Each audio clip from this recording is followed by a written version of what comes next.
La verdad es que este texto, mis hermanos, es significativo quizá para nuestra iglesia, porque tiene el texto que da nombre a lo que es esta congregación.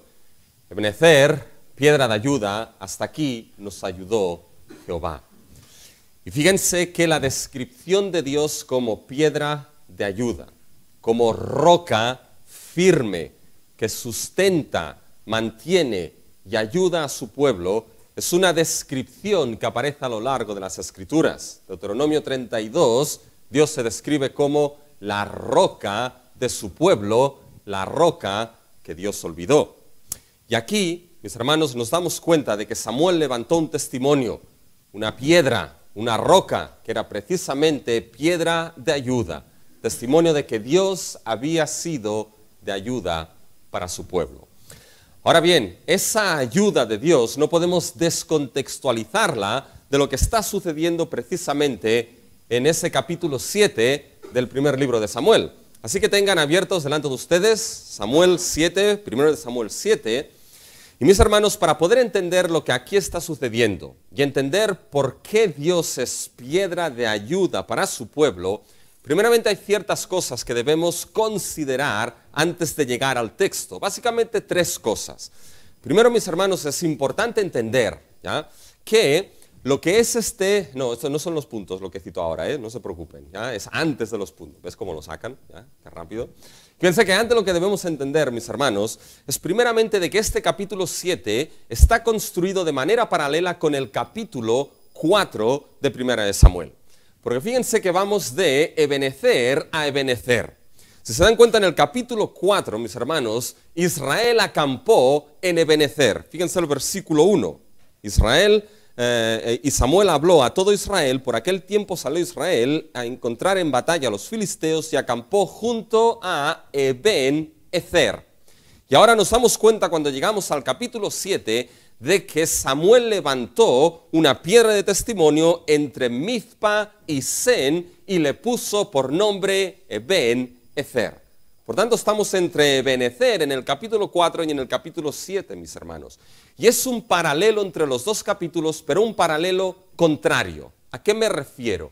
Me refiero, mis hermanos, de que en el capítulo 4 nos encontramos una batalla de Israel contra los filisteos, pero una batalla en la cual Dios hirió a Israel y los filisteos vencieron.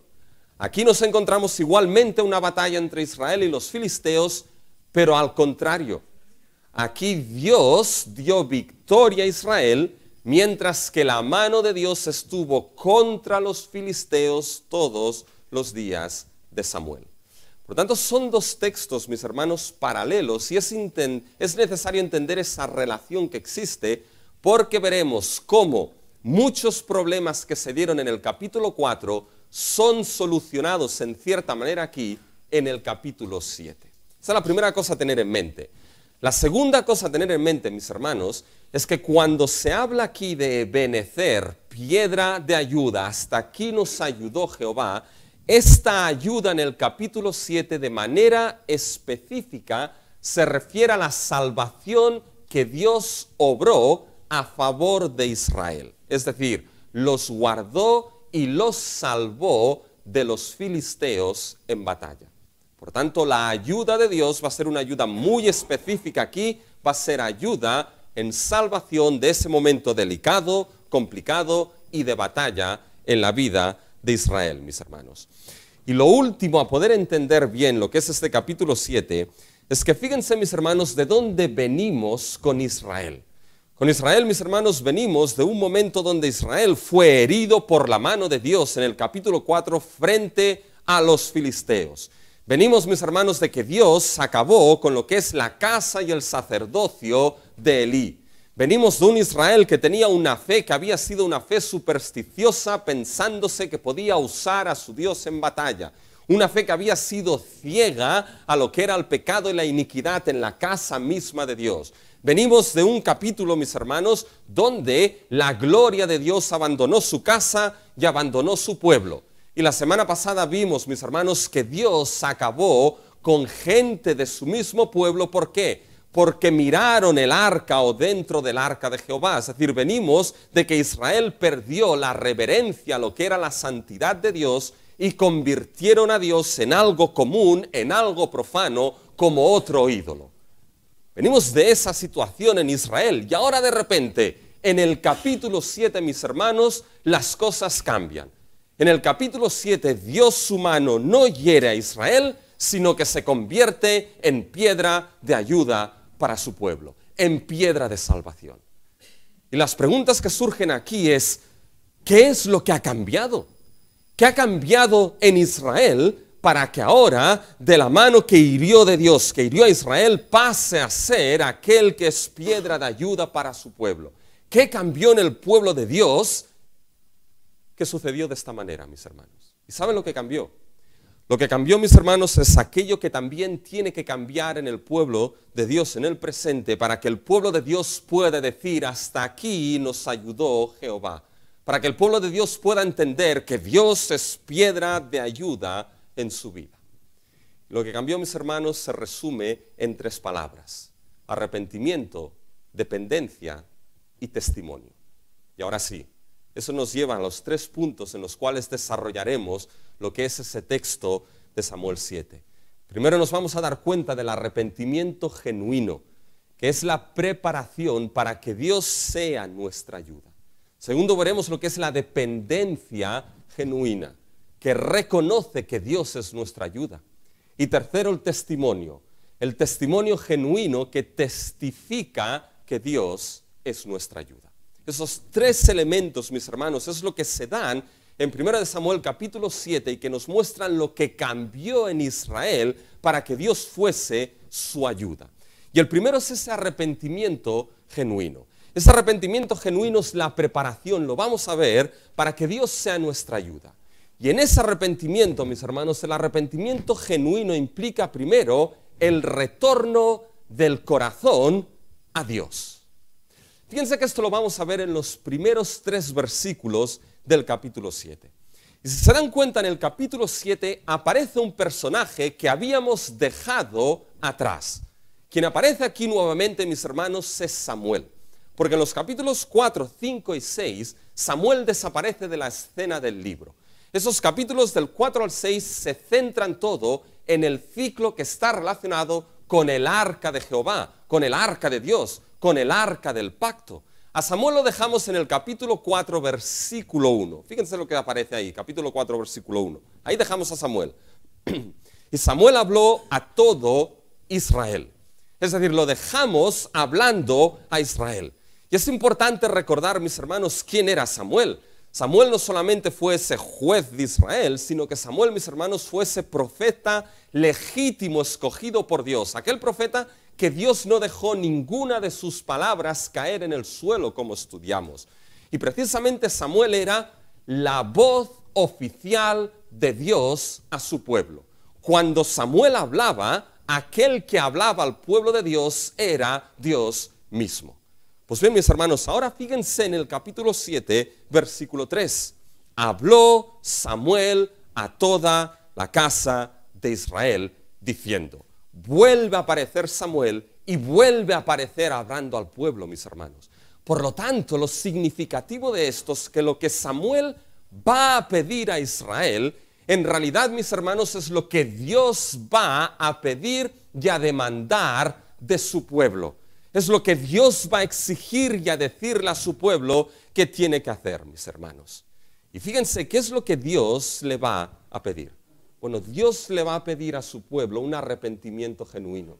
Dios le va a pedir a su pueblo que vuelvan su corazón a Él.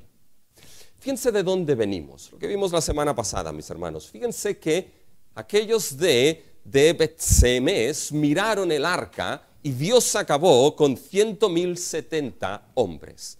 Y entonces los de Bet-Semes se pusieron las manos en la cabeza y surgieron 2 preguntas importantes en el capítulo 6, versículo 20. Fíjense, y dijeron los de Bet-Semes, ¿quién podrá estar delante de Jehová, el Dios santo? ¿A quién subirá de nosotros? ¿Quién podrá estar delante de Jehová el Dios Santo? ¿Quién subirá de nosotros? Bueno, vimos que esto evidentemente se cumple en David y de manera última se cumple en la persona de nuestro Señor Jesucristo. Pero en el contexto inmediato aquí, en el contexto inmediato, ¿qué es lo que están diciendo los de Bet-Semes? ¿Quién subirá o quién podrá estar delante de Jehová? ¿Quién subirá desde nosotros? Es decir, están diciendo lo mismo que decían los filisteos con el arca. Bueno, ¿cómo nos sacamos este arca de aquí? ¿Cómo nos sacamos el arca que ha acabado con 100.070 hombres? ¿Quién la sacará y la subirá de nosotros? Eso es lo que estaban diciendo, mis hermanos. Porque parecía ser, mis hermanos, que el problema aquí era el arca. Aquí el problema es el arca. Y saben que el problema no era el arca, mis hermanos. El problema no era el arca. El problema no era que Dios es santo. El problema es que aquellos eran, mis hermanos, no eran santos. No estaban consagrados a su Dios. Habían perdido la reverencia de lo que era la santidad de su Dios. Muchas veces se habla de que es un problema que Dios sea santo. Y mis hermanos, eso no es un problema. Ciertamente Dios es santo. El problema reside en que nosotros no lo somos. Ahí, mis hermanos, es donde está el problema. Y la santidad solamente se encuentra con la santidad. Por lo tanto, ¿cómo solucionaron este problema? Bueno, ¿quiénes vinieron? Fíjense en el versículo 21 del capítulo 6. Y enviaron mensajeros a los habitantes de Kiriat Jearim, diciendo: los filisteos han devuelto el arca de Jehová, descended pues y llevadla a vosotros. Por tanto, en el contexto inmediato, esos habitantes de Kiriat Jearim son los que cumplen esas dos preguntas. ¿Quién estará delante? Un Dios santo.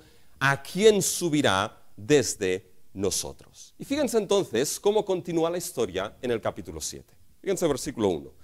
Vinieron los de Kiriat Jearim y llevaron el arca de Jehová y la pusieron en casa de Abinadab. Paren un momento aquí. Yo soy Abinadab, mis hermanos, en ese momento, y les digo: menudo percal me habéis traído a casa. Digo, ¿no os habéis enterado que esto acabó con 170.000 hombres? Y ahora me traéis el percal justo a mi propia casa. Yo soy Abinadab, mis hermanos, y respondo así, pero hay algo más en el texto. Fíjense cómo continúa el versículo 1. Y la pusieron en casa de Abinadab, situada en el collado, y ahora fíjense, y santificaron a Eleazar su hijo para un propósito concreto, para que guardase el arca de Jehová. ¿Se dan cuenta qué es lo que hicieron, mis hermanos? Hicieron algo que los de Bet-Semes en el capítulo 6 perdieron de vista. Cogieron a Eleazar, el hijo de Abinadab, y lo santificaron, es decir, lo consagraron a Dios. Y lo consagraron para un propósito específico y concreto, para que pudiese guardar el arca de Jehová. Para que pudiesen, mis hermanos, estar en la presencia misma de la santidad y guardar esa presencia misma de la santidad. Mis hermanos, lo que entra en la escena aquí en el capítulo 7 es lo que Israel no tenía en el capítulo 6.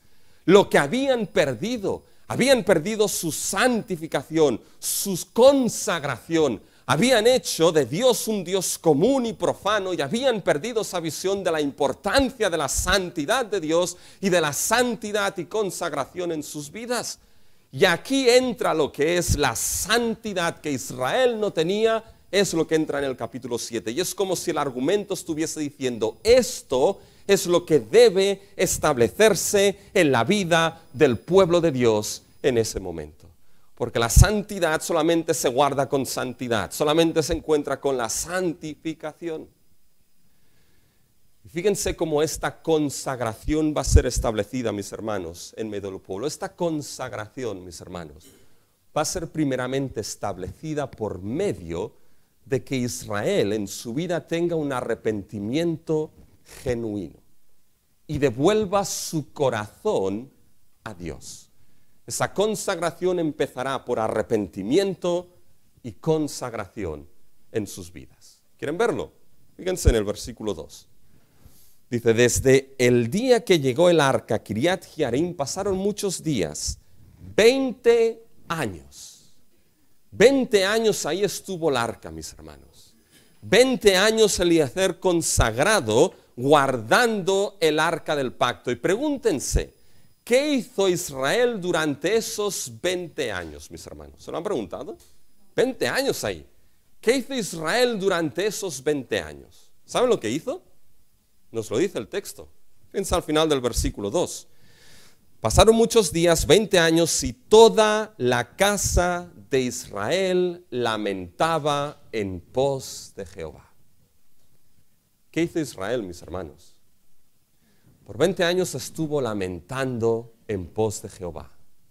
Por 20 años, mis hermanos, estuvo llorando en pos de Jehová. Por 20 años estuvo derramando lágrimas delante de Jehová. Por 20 años estuvo clamando, mis hermanos, delante de Jehová. Uno lee ese texto y dice, bueno, ya son suficientes lágrimas derramadas. Ya son suficientes clamores derramados delante de Dios. Ya son suficientes años de arrepentimiento de lo que hicisteis delante de Dios. Israel por 20 años está demostrando que verdaderamente estaba arrepentido en pos de Jehová. ¿Es así? Bien, aquí viene entonces Samuel, el vocero oficial de Dios, la voz de Dios, y les va a decir, muy bien, probad que esas lágrimas son verdaderas. Probad que ese lamento es genuino y que no son solamente lágrimas de cocodrilo por 20 años. Fíjense lo que les pide ahora Samuel en el versículo 3. Hay una gran condición ahí en el versículo 3. Una gran condición, mis hermanos. Fíjense, cuando hablo de gran condición es condicional. Si hacéis esto, entonces esto pasará. Fíjense, versículo 3. Habló Samuel a toda la casa de Israel diciendo, bien, por 20 años habéis lamentado y llorado. Muy bien, si eso es verdad, ahora es lo que debéis hacer. Si de todo vuestro corazón os volvéis a Jehová, quitad los dioses ajenos y Astarot de entre vosotros y preparad vuestro corazón a Jehová y solo a él servid. Y entonces, ahí que tendría que venir entonces, y entonces os librará de la mano de los filisteos. Fíjense la petición de Samuel, mis hermanos. La petición de Samuel es una gran condición, pero se centra toda ella en un elemento concreto. Se centra toda ella en volver el corazón a Dios. Fíjense que 2 veces lo menciona en el versículo 3.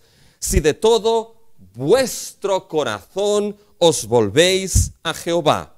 Fíjense al final del versículo. Y preparad vuestro corazón a Jehová. ¿Se dan cuenta de lo que Samuel les pide? ¿Se dan cuenta de lo que Dios a través de Samuel les está pidiendo? Dios, mis hermanos, no les está pidiendo primeramente sus lágrimas. No les está pidiendo primeramente sus lamentos. No les está pidiendo primeramente sus demostraciones externas, sino que les está pidiendo algo mucho más profundo. Les está pidiendo, mis hermanos, su corazón mismo. Porque el arrepentimiento genuino no es primeramente algo externo. El arrepentimiento genuino, mis hermanos, es algo interno. Algo que se da en el ser y en el foro mismo de la persona. Que no tiene que ver primeramente con acciones externas, sino con realidades internas. No con cambios externos, sino con cambios internos, mis hermanos. Saben, hace poco, bueno, no hace poco, pero no tan relativamente poco, hubo, creo que se lo comenté una vez, el mediático juicio de Johnny Depp y Amber Heard, mis hermanos. ¿Ya? Y la verdad es que uno lo podía seguir todo por YouTube. ¿Ya? Y una de las cosas que se veía de esa señora Amber Heard es que a veces se ponía al estrado, mis hermanos, y lloraba, y hacía unas muecas y lloraba. ¿Y saben cuál era la pregunta que salía, mis hermanos? Que a veces salía ahí en las noticias. Era si verdaderamente esos lloros, esos lamentos y esas lágrimas eran verdaderos o eran pura actuación. Porque ella es actriz y buena actriz. ¿Son verdaderos o pura actuación? Porque saben, los cocodrilos, mis hermanos, también lloran. Esto queda bueno para una canción, ¿ya? Los cocodrilos, mis hermanos, también lloran. Hay esa expresión de lágrimas de cocodrilo. ¿Qué significa esto, mis hermanos? Bueno, lo que significa es que los cocodrilos, eso es de lo que sirve ver el National Geographic a veces, ¿ya? Lo que sirve, mis hermanos, es que los cocodrilos pues tienen esas glándulas lacrimales, como tenemos nosotros, que lo que hacen es secretar lágrimas, ¿ya? Para limpiar, proteger y nutrir lo que es la córnea. Lo interesante es que los cocodrilos cuando comen lloran, mis hermanos, ¿ya? Algunos lloramos, ya, de, ¡ay, qué bueno está esto!, cuando uno se lo come, ¿ya? Pero mis hermanos, los cocodrilos lloran ¿en qué sentidos? Que cuando mastican, al masticar, mis hermanos, lo que se presionan son esas glándulas lacrimales que segregan entonces lágrimas.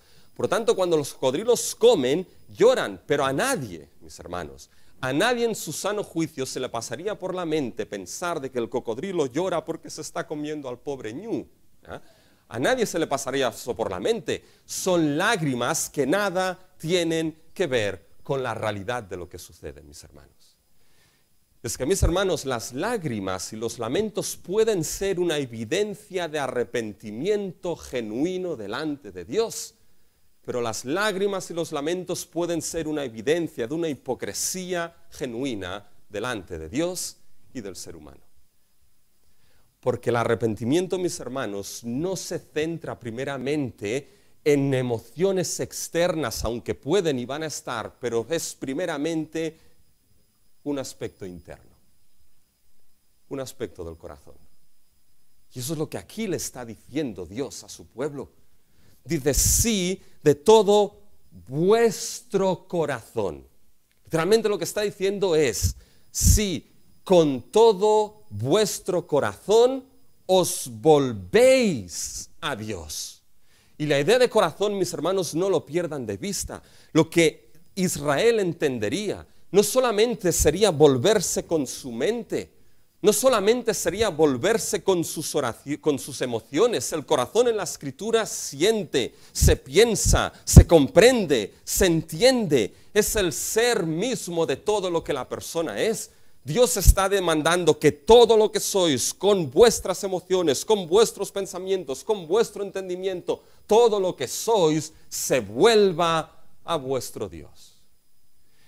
Y es importante que aquí mencione de todo vuestro corazón, porque ya apareció el tema del corazón en el argumento, mis hermanos. ¿Se acuerdan? Había alguien que había endurecido el corazón. Y es cuando los filisteos básicamente tenían que devolver el arca del pacto. Y ahí lo que son los adivinos y los sacerdotes le dicen a los filisteos, fíjense capítulo 6, versículo 6, ¿por qué endurecéis vuestro corazón como los egipcios y Faraón endurecieron su corazón? Acuérdense que ese término de endurecer el corazón venía de la palabra gloria. Por tanto, endurecer el corazón era un corazón duro, mis hermanos, un corazón que no reconocía algo, que no reconocía que Dios es el Señor. Eso lo vimos con las plagas que Dios trajo en Egipto y sobre los filisteos. Un corazón que no reconocía que Dios, Jehová, es el único Señor, el único Dios vivo y el único Dios verdadero que hay. Y cuando ahora aquí Dios les pida a su pueblo, volveros de todo corazón, fíjense que les va a pedir que ese arrepentimiento implique que se vuelvan a reconocer de que su Dios es el único Dios que hay, de que su Dios es el único Dios verdadero que tienen y aparte de Él no hay otro Dios para el pueblo que Dios ha salvado. Fíjense lo que les pide, versículo 3, si de todo vuestro corazón os volvéis a Jehová, ¿qué debéis hacer entonces? Fíjense, quitad los dioses ajenos y a Astarot de entre vosotros. Fíjense, se lamentaron por 20 años, mis hermanos, pero se lamentaron con dioses ajenos y con Astarot en medio de ellos. ¿Qué tipo de arrepentimiento y lamento era este, mis hermanos? Ni chicha ni limoná. Dividido su corazón entre Dios al que lamentaban y los dioses ajenos y Astarot en medio de ellos. Y Dios les dice, esto no puede ser así. El arrepentimiento genuino es volveros a vosotros, todos vosotros, vuestro corazón a entender que Dios es vuestro único Dios. Quitad esos dioses ajenos, quitad las Astarot. Es decir, menciona dioses masculinos y femeninos, ¿ya? posiblemente porque los tenían ambos, o quizá algunos han dicho porque en aquel tiempo funcionaba así, de que a los dioses se les atribuía muchas veces consortes. Y quizá Israel había podido caer, mis hermanos, en lo que era el problema de asignar consorte a Jehová, en ese caso a Astarot. Pero sea como sea, mis hermanos, fíjense que lo que Dios le está pidiendo aquí a Israel es que ese arrepentimiento tiene que implicar primeramente un volverse y un reconocer a una vida de lealtad y consagración única a su Dios. Y eso era difícil, porque dejar los astarots podía implicar también dejar cosas que seguro que les gustaban, porque los cultos de esas deidades estaban relacionadas con lo que era mucha sexualidad, mis hermanos. Les pide algo que es radical y difícil en su vida. El arrepentimiento no es fácil. Dejar los dioses que tiene uno en la vida. Dejar aquello que compite con lo que es nuestro único Dios vivo y verdadero y que le está sacando su lugar, no es fácil. Pero el arrepentimiento les pide que se vuelvan con una vida consagrada únicamente a Dios. Y cuando esto se da, fíjense que hay otra petición. Quitad a los dioses ajenos y Astarot de entre vosotros y fíjense, y preparad vuestro corazón a Jehová y solo a Él servir. ¿Se dan cuenta? Es volverse a Dios de corazón, que Él es el único Dios y entonces servirle. Mis hermanos, si uno no se vuelve y entiende que Dios es el único Dios, no puede servir a ese Dios. Es importante entender que Dios es el único para entonces servir únicamente a ese Dios, mis hermanos. Sin esa consagración no hay ese servicio único a Dios. ¿Saben qué? A veces, mis hermanos, hablo yo personalmente, ¿ya? A veces, mis hermanos, me pregunto, a veces no quiero servir en absoluto. Vaya al pastor, ¿ya? A veces porque tengo que hacer otras cosas que son legítimas. A veces no quiero servir porque estoy vago, mis hermanos. Que tire la primera piedra que alguno. Porque estoy vago y eso es malo. Pero a veces me pregunto, mis hermanos, si la falta de consagración en mi vida hacia Dios, si la falta de devoción y servicio a mi Dios se debe porque quizá hay dioses ajenos que compiten con Él en mi vida. Y eso es una reflexión, mis hermanos, que debe hacerse. Quizá hay dioses ajenos que compiten en mi vida y por eso no sirvo a mi Dios. Fíjense que esto es lo que Dios le está pidiendo. Ese arrepentimiento genuino, mis hermanos, implicaba esto. ¿Saben qué? Israel en el capítulo 4 había malentendido algo. Israel pensó que debían traer el arca del pacto y a Dios en medio del campamento para que Dios los salvase. Y no era cuestión de traer el arca, era cuestión de volver ellos a su Dios, mis hermanos. Era cuestión de devolver su corazón y su vida a su Dios. Es lo mismo que Jacob o Josué le pidió a Israel, a sus hijos. Fíjense Jacob en Génesis 35:2.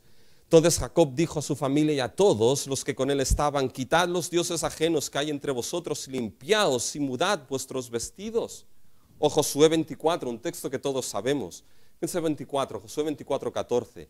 Ahora pues temed a Jehová y servidle con integridad y en verdad, y quitad de entre vosotros los dioses a los cuales sirvieron vuestros padres al otro lado del río y en Egipto, y servid a Jehová. Y si mal os parece servir a Jehová, escogeos hoy a quien sirváis, si a los dioses a quienes sirvieron vuestros padres cuando estuvieron al otro lado del río, o a los dioses de los amorreos en cuya tierra habitáis, pero yo y mi casa serviremos a Jehová. ¿Se dan cuenta del mismo llamado, mis hermanos? Y eso a veces hace reflexionar de cómo está nuestro corazón en relación a nuestro Dios. Y al servicio y consagración al único Dios vivo y verdadero que nos ha salvado. Porque fue el mismo Dios encarnado en la persona de Cristo quien dijo, no podéis servir a Dios de las riquezas. No podéis servir a dos señores, porque bien amáis uno o aborrecéis al otro. ¿Saben que Dios demanda completa lealtad y consagración y santificación de la vida de aquellos que Él ha amado desde la eternidad para hacerlos santos? Y a veces puede sonar un poco ofensivo. Bueno, ¿solo Dios? ¿Solamente a Él esa consagración y esa devoción? Fíjense que 2 veces se menciona el término de solo a Dios. Fíjense en el versículo 3, ¿ya? Habló Samuel a toda la casa de Israel diciendo, si de vuestro corazón os volvéis a Jehová, quitad los dioses ajenos y Astarot de entre vosotros y preparad vuestro corazón a Jehová y solo a Él servid, solo a Él servid. Fíjense el final del versículo 4, solo a Jehová. Y uno puede decir, solo a Jehová servir, solo a Jehová una vida dedicada y consagrada, santificada para Él, solo a Él. Parece un poco egocentrista, ¿sí o no? Pero saben que esa realidad, mis hermanos, es una muestra de amor de nuestro Dios, de amor hacia aquellos que ha salvado. Saben, el otro día salió en la televisión una pregunta, y la pregunta era, ahora van a ver los programas que veo, ¿ya? Dicen, por 10.000 euros permitirías que tu esposa tuviese una relación de infidelidad con otro. Y unos decían, por 10.000, no. Otro dijo, por 15, quizá. Y ha salido uno aquí que ha dicho, por 20, quizá. Pero ¿saben qué? Me planteé esta pregunta y digo, ni por 10, ni por 15, ni por 20, ni por 100. ¿Por qué? Porque amo a mi esposa. Y mi esposa es, por la gracia de Dios, para mí y yo para mi esposa. Punto. Ni por 100, mis hermanos. ¿Dejarían ustedes, varones, que su esposa tontease con otro hombre? ¿Dejarían esto? Si aman a su esposa, no permitirían esto. Y evidentemente, si su esposa les ama, no haría esto, ¿ya? Pero no le permitirían porque aman a su esposa, mis hermanos. Entonces, ¿por qué sacarle el derecho al Dios que nos ha desposado de manera sublime como a la esposa de Cristo en la persona de nuestro Señor Jesucristo? Dios tiene todo el derecho de demandar, mis hermanos, fidelidad, lealtad y consagración de los suyos, porque Él nos ama y no quiere que estemos divididos con otros dioses que nada son en nuestra vida.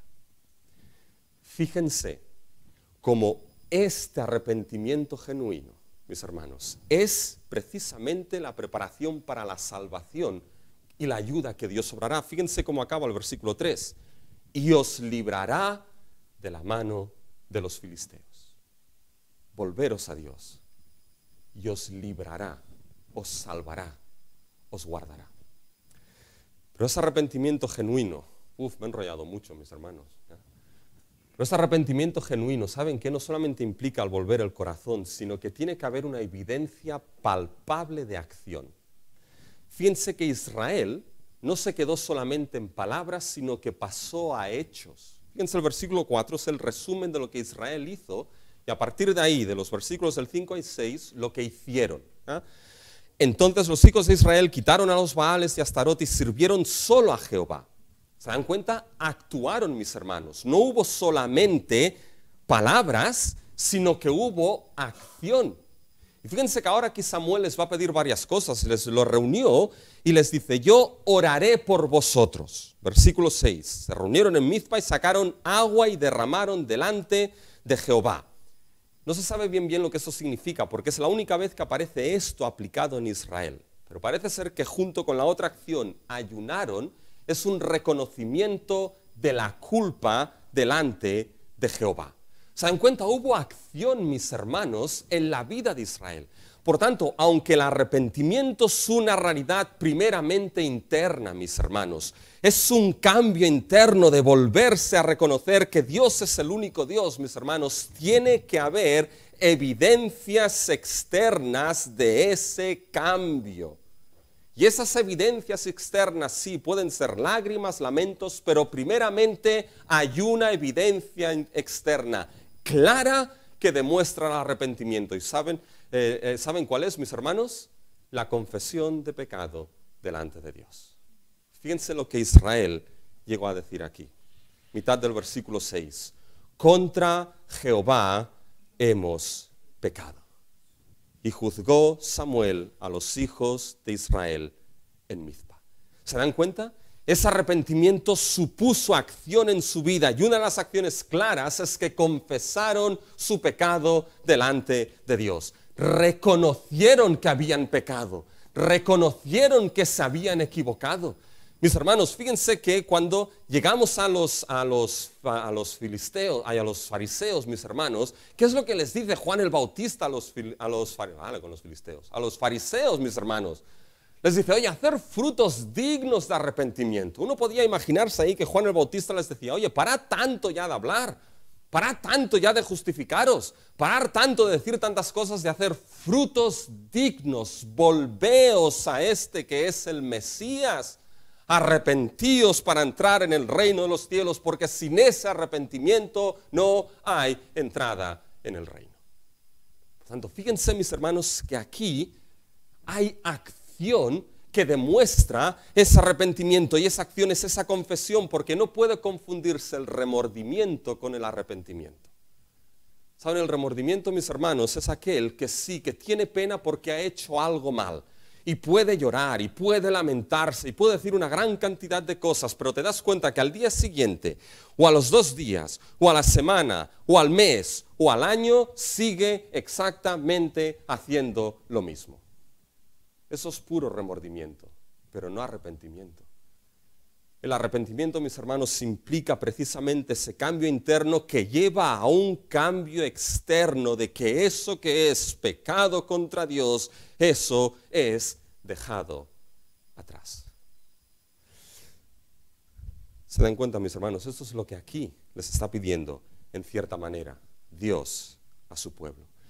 Y sin duda alguna, mis hermanos, esto implica una reflexión personal en la vida de uno y una reflexión personal también a nivel congregacional de si quizá se ha podido seguir en ese camino de Israel. Porque, ¿saben? Las cosas pueden ir mal por muchas razones, mis hermanos. Las cosas pueden ir mal por muchas razones, pero la meditación y la reflexión en esos asuntos es importante. Porque el arrepentimiento es un deber diario de todo cristiano y del pueblo de Dios, mis hermanos, porque todavía no vivimos en la perfección.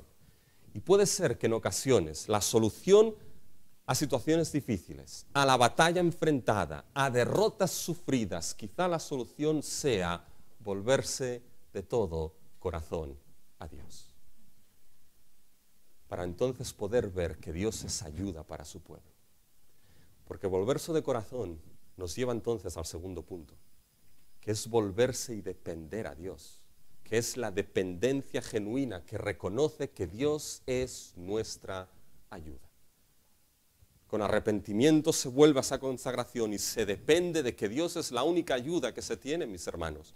Fíjense cómo se expresa esa dependencia.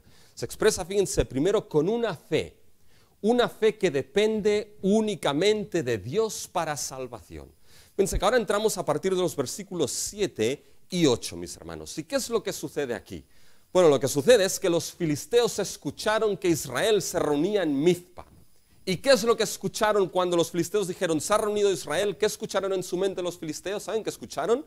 Tambores de guerra, mis hermanos. Batalla está en el horizonte. Fíjense el versículo 7. Cuando oyeron los filisteos que los hijos de Israel estaban reunidos en Mizpa, subieron los príncipes de los filisteos contra Israel. ¿Por qué escucharon batalla? Bueno, escucharon batalla porque cuando Israel se reunió en Ebenezer, ahí se pelearon y se montó el gran pitote, mis hermanos. ¿Ya? Por lo tanto, escucharon batalla, pero escucharon algo más. ¿Saben qué escucharon en sus mentes? Esos pan comido. A estos nos los llevamos por delante. Ya los vencimos, no una, sino 2 veces en el capítulo 4, aquí vamos a volver a vencerlos. E Israel estaba en la situación contraria. ¿Cómo estaba Israel, mis hermanos? Israel estaba atemorizado de que los filisteos venían contra ellos. Fíjense el final del versículo 7. Tuvieron temor de los filisteos. ¿Se dan cuenta cómo es la inversa del capítulo 4? En el capítulo 4 los israelitas bien valientes porque tenían el arca y los filisteos atemorizados porque los dioses han llegado en el campamento. Aquí al revés. Los filisteos, vamos a vencerlos porque ya los vencimos. Y aquí, mis hermanos, los israelitas atemorizados. ¿Y qué iban a hacer los israelitas? Aquí está el punto. ¿Qué hicieron en el capítulo 4? Traigamos el arca. ¿Habrán aprendido esta gente? ¿Qué van a hacer aquí?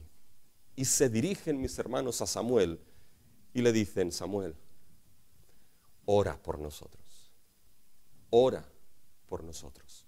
Samuel les dijo en el versículo 5, oraré delante de Jehová por nosotros. Y ahora les dice, Samuel, ora por nosotros. Fíjense el versículo 8. Entonces dijeron los hijos de Israel a Samuel, no ceses de clamar por nosotros a Jehová nuestro Dios. ¿Para qué?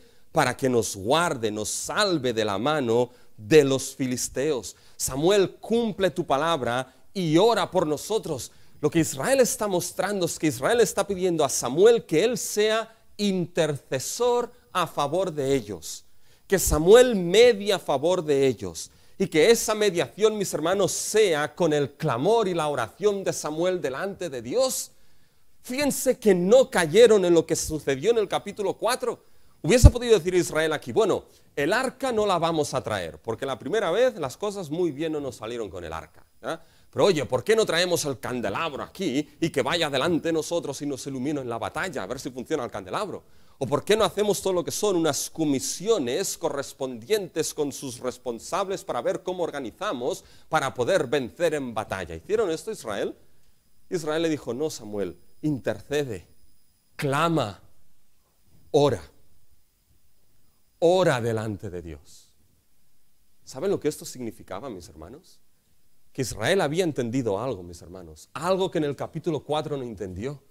En el capítulo 4 su fe fue una fe que creía que podía utilizar a Dios y poner a Dios entre la espada y la pared para que les diese salvación.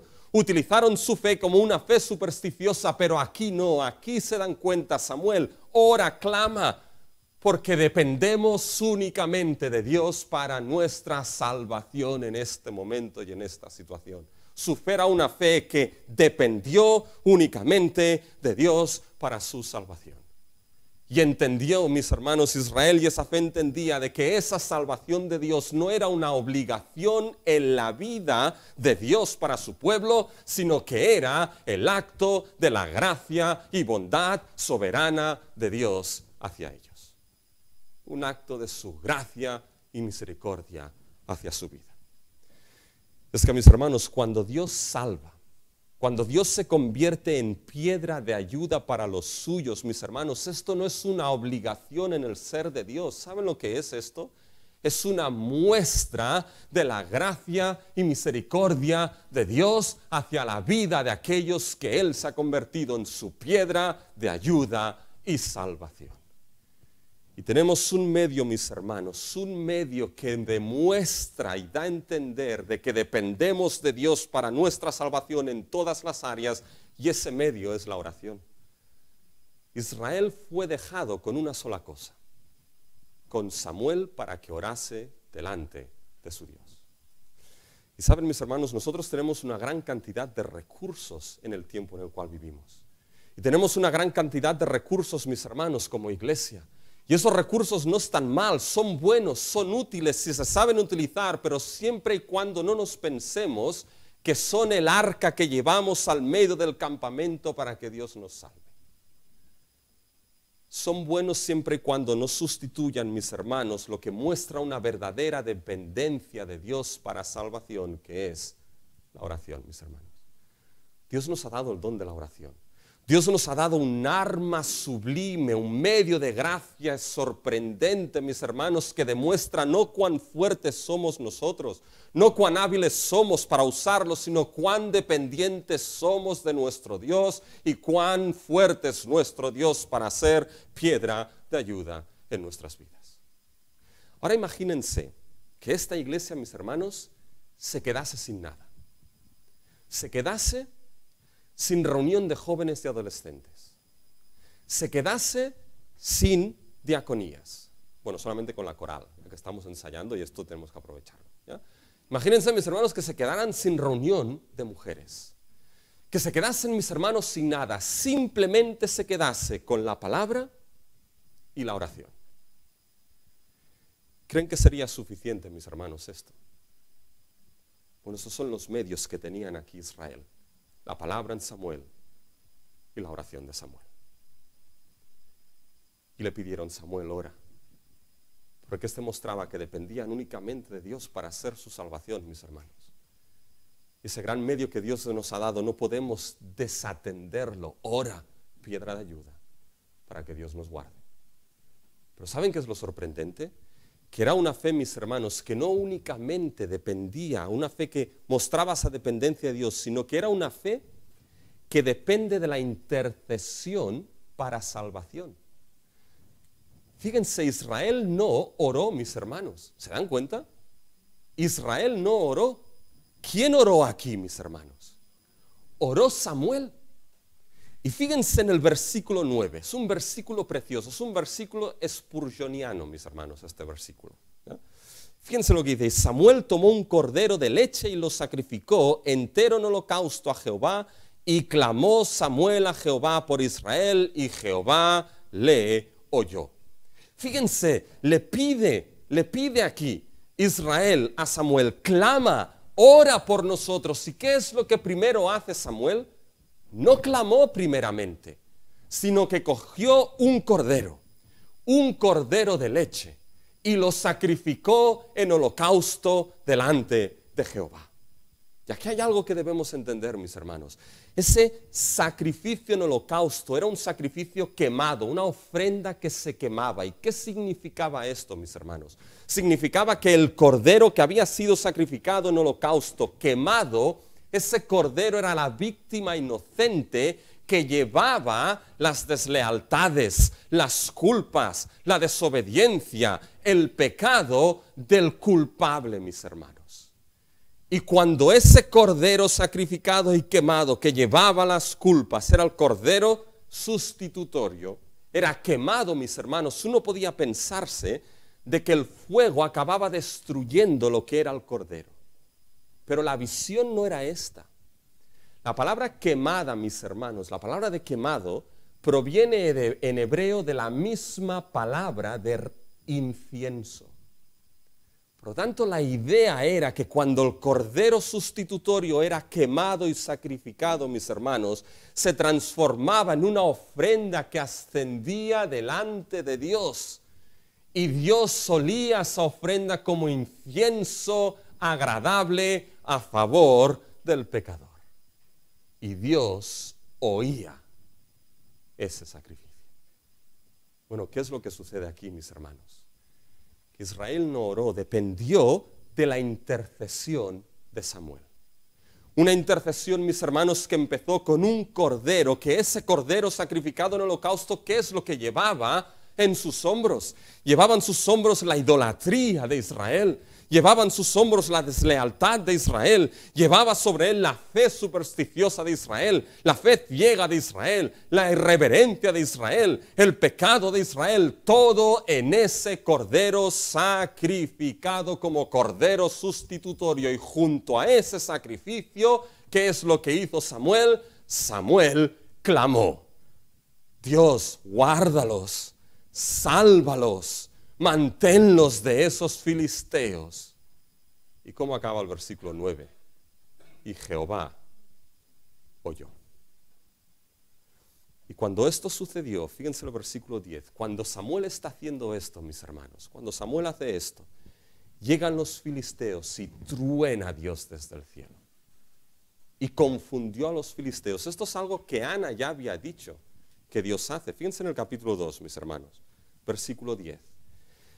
Delante de Jehová serán quebrantados sus adversarios, y sobre ellos tronará desde los cielos. Pues eso es lo que hizo con los filisteos. Y la pregunta aquí es: ¿dónde están las espadas? ¿Dónde están los escudos? ¿Dónde están los carros? ¿Dónde están los caballos para poder ganar esta batalla, mis hermanos? ¿Saben dónde están? En ningún sitio. Porque aquí los filisteos fueron vencidos delante de Israel. Fueron vencidos, mis hermanos. La idea de fueron vencidos en el versículo 10 es que Israel no venció. Después los persiguió y les hirió, sí. Pero fueron vencidos es que Dios venció por ellos. Dios peleó la batalla a favor de Israel por medio del sacrificio y la intercesión que Samuel hizo, mis hermanos. Y saben que no hay manera de salir de este texto sin ver cómo esto apunta a aquel que intercede y fue el sacrificio perfecto por nosotros, que es Cristo Jesús. Mis hermanos, porque nos damos cuenta de que Él fue el sacrificio perfecto, Cristo Jesús, quien llevó nuestros pecados y quien clamó al Padre, Padre, perdónalos porque no saben lo que se hacen. Él es el que media a favor de nosotros y el que venció por nosotros. Por eso, mis hermanos, esto lo recuperaremos ahora.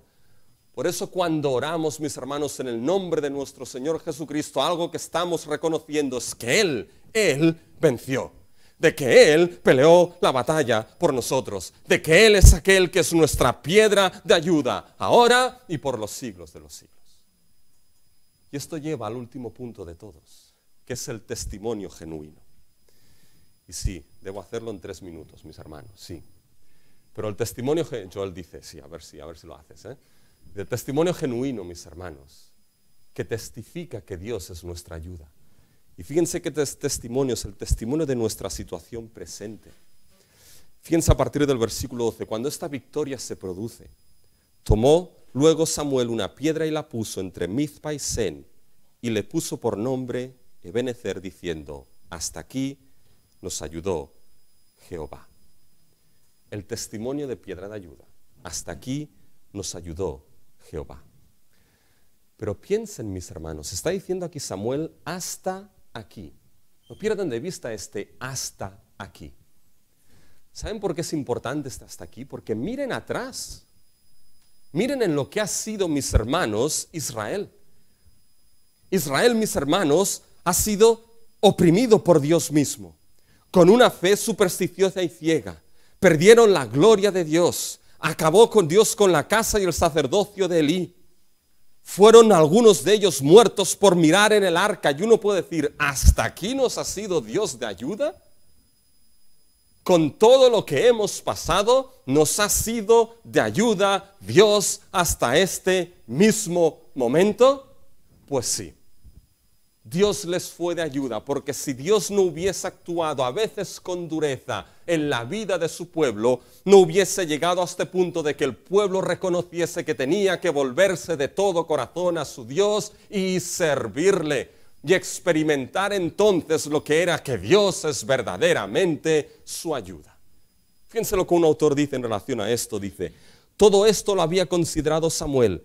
Incluso en medio de la desolación de Silo, el Señor fue de ayuda, les ayudó a conocerse a ellos mismos, les ayudó a conocer sus pecados, les ayudó a ver el fruto amargo de lo terrible juicio por su pecado, les ayudó a ver todo esto para entender de que ahora debían depender únicamente de Dios como piedra de ayuda en su vida. Y qué grandioso, mis hermanos, es esto para nosotros.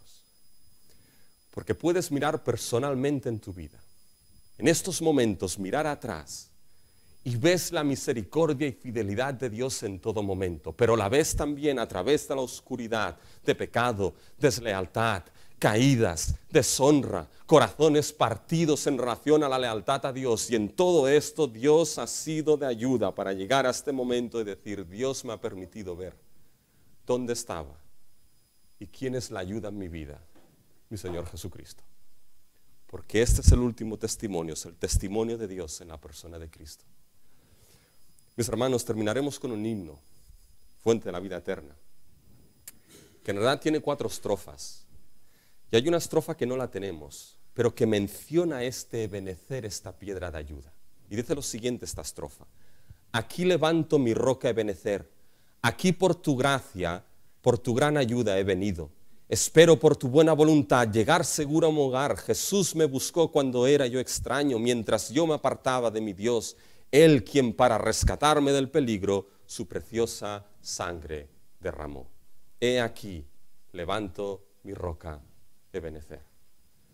Mis hermanos, la piedra de ayuda que Dios levantó en esta humanidad es nuestro Señor Jesucristo. Aquel que fue sacrificado en aquella cruz, mis hermanos. Aquel que fue el sacrificio perfecto y es el mediador perfecto. Y en medio de las luchas, en medio de la oscuridad, puedes llegar delante de la cruz de nuestro Señor Jesucristo y ahí darte cuenta Darte cuenta que en medio de la infidelidad, de la deshonra, de caminar lejos de Dios, delante de ese amanecer levantado por nuestro Dios, nuestro Señor Jesucristo, ahí Dios ha sido de ayuda para llevarte a ese momento. Y frente a ese amanecer, reconocer ese pecado como lo hizo Israel en arrepentimiento delante de Dios, y decir: contra ti y contra el cielo he pecado, perdóname, Señor. Y depender únicamente de ese que murió, resucitó y intercede delante del Padre. Quiera Dios que llegues a ese benecer que es Cristo Jesús. Y aquellos que hemos llegado, mis hermanos, por la gracia de Dios podemos decir: piedra de ayuda, Dios es nuestra ayuda. Y en momentos difíciles, y en momentos de luchas, y en momentos de caídas, puedes mirar a Cristo Jesús y puedes ver su eterna mediación a tu favor y decir: sí, quizá he descubierto cosas de mi vida que no me gustaban, pero eres piedra de ayuda en mi vida. Y mis hermanos, si en Cristo Dios es nuestra piedra de ayuda, entonces mantengámonos fieles a Él y solamente a Él servir, porque Él es nuestra piedra de ayuda.